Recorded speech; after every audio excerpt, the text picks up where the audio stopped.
डीसी दादू तरफ़ां ज़िले जे ॿोॾि मुतासिरनि खे वॾी मिक़दार में इमदादी सामान ॾियण जी दावा कई वई आहे। मेहर ऐं जोही शहरनि खे बचाइण जे लाइ ॾिनल रिंग बंधनि जे क्रेडिट बि ज़िले इंतिज़ामिया खणी छॾियो।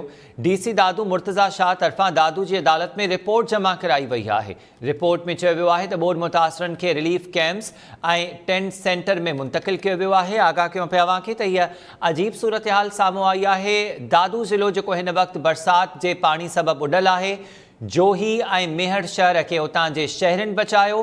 ॿिए पासे डीसी दादू तरफ़ां जेका अदालत में रिपोर्ट जमा कराई वई उन में ॿोॾि मुतासिरनि खे वॾे अंग में इमदादी सामान टेंट ॾियण जी दावा कई वई। न रुगो एतिरो पर मेहर ऐं जोही शहरनि खे बचाइण जे लाइ बि क्रेडिट पंहिंजे नाव करे वरितो। ज़िले इंतिज़ामिया तरफ़ां इहा रिपोर्ट अदालत में जमा कराई वई। डीसी दादू मुर्तज़ा शाह तरफ़ां दादू जी अदालत में रिपोर्ट जमा कराई वई आहे। रिपोर्ट में चयो वियो त ॿोॾि मुतासिरनि खे रिलीफ कैंप्स ऐं टेंट सेंटर्स में मुंतक़िल कयो वियो आहे।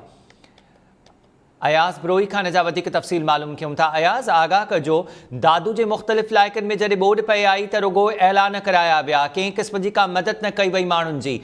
हाणे रिपोर्ट में इहो चयो वियो आहे त मेहर ऐं जोही शहर बि इंतिज़ामिया बचाया ऐं उते वॾे अंग में ॿोॾि मुतासिरनि खे रिलीफ कैंप्स में ऐं टेंट्स बि ॾिना विया आहिनि। उन्हनि खे टेंट सिटी लॻाए मुंतक़िल कयो वियो आहे। इहो सभु कुझु किथे थियो आहे? जी बिल्कुल हमीर डिप्टी कमिश्नर दादू मुर्तज़ा शाह पारां दादू ज़िले में ॿोॾि मुतासिरनि में हज़ारे खेमा, मच्छरदानियूं ऐं ख़ुश्क राशन समेत ॿियो लातादाद सामान जेको आहे ॾियण जी दावा जेका आहे उहा कई वई आहे। ऐं सिंध हाई कोर्ट बेंच लाड़काणे में जेका आहे डीसी दादू पारां अहिड़ी रिपोर्ट जमा कराई वई आहे। ऐं उन रिपोर्ट में मेहर ऐं जोही शहरनि खे बचाइण लाइ ॾिनल रिंग बंधनि जो क्रेडिट बि डीसी दादू जेको आहे उहो पाण खणी छॾियो आहे ऐं ज़िले इंतिज़ामिया खे उहो क्रेडिट ॾिनो आहे। जोही ऐं मेहर शहरनि खे बचाइण जे लाइ रिंग बंद जेके आहिनि उहे ॿधा आहिनि ऐं ज़िले इंतिज़ामिया जी निगरानी जेका आहे उहा करे पई। डीसी दादू मुर्तज़ा शाह अहिड़ी रिपोर्ट जेका अदालत में जमा कराई आहे। ऐं रिपोर्ट में अदालत खे हुन ॿुधायो आहे त Sindh high court Larkana bench जे हुकुमनि ते ॿोॾि मुतासिरनि लाइ रिलीफ फराहम करण लाइ मुकमल जेको अमल दरामद कयो पियो वञे। ऐं डीसी दादू मुर्तज़ा शाह आर्मी, नेवी ऐं ॿियनि लाॻापियल इदारनि सां मिली करे मुतासिरनि खे रिलीफ ॾियण लाइ अहम क़दम जेके आहिनि उहे खयां आहिनि। डीसी दादू मुर्तज़ा शाह पंहिंजी रिपोर्ट में अदालत खे ॿुधायो आहे त ॿोॾि मुतासिरनि खे ॿेड़ियुनि ऐं हेलीकॉप्टरनि ज़रिए महफ़ूज़ हंधनि ॾांहुं मुंतक़िल कयो वियो ऐं ॿोॾि मुतासिरनि खे रिलीफ कैंपनि ऐं टेंट सिटीज़ में मुंतक़िल कयो वियो आहे। ऐं ज़िले इंतिज़ामिया दादू में ॿोॾि मुतासिरनि खे जेको आहे पकल खाधो, ख़ुश्क राशन ऐं पीअण जो साफ़ पाणी जेको आहे रोज़ाने जी बुनियाद ते तक़सीम जेका आहे उहा करे रही आहे। रिपोर्ट में वधीक अदालत खे ॿुधायो आहे त ज़िले इंतिज़ामिया मुतासिरनि खे सिहत समेत ॿियूं सहूलियतूं जेके आहे उहा फराहम करे रहिया आहिनि। दादूकल में मेडिकल कैंपूं क़ाइमु कयूं वियूं आहिनि ऐं मोबाइल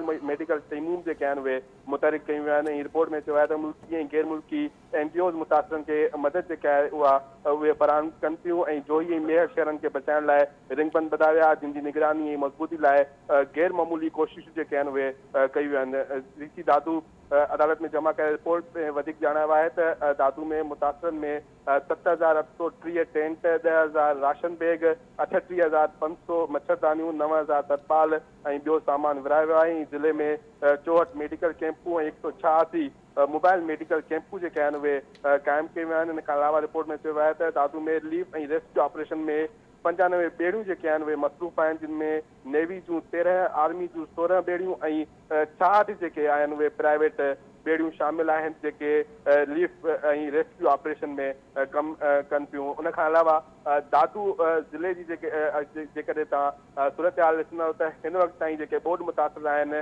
उहे मुख़्तलिफ़ जेके स्कूल्स आहिनि उनखे कैंपू में तब्दील कयो वियो आहे। उते न बिजली फराहम कई वञे थी, न पाणी ॾिनो वञे थो, न ॿी का सहूलियत जेका उन्हनि खे फराहम कई वञे थी। डीसी दादू चए थो त जेका मूंखे बजट मिली आहे उन मां 60% जेको आहे उहा मां कैंपनि में जेके मुतासिर आहिनि उनखे ख़ासि खुराक फराहम करण में ख़र्च कयां पियो। पर कैंपनि में वञी माण्हुनि सां माण्हू पुछा करे थो त उहे चवनि था त असांखे हिकु वेले जी जेका मानी आहे उहा बि फराहम न पई कई वञे। ऐं दादू शहर अंदरि किथे बि का टेंट सिटी जेका आहे उहा इंतिज़ामिया पारां हिन वक़्तु ताईं क़ाइमु न कई वई आहे। पर ठीकु आहे अयाज़, लॻे ईअं थो ग़लति बयाननि सां भरियल आहे इहा रिपोर्ट।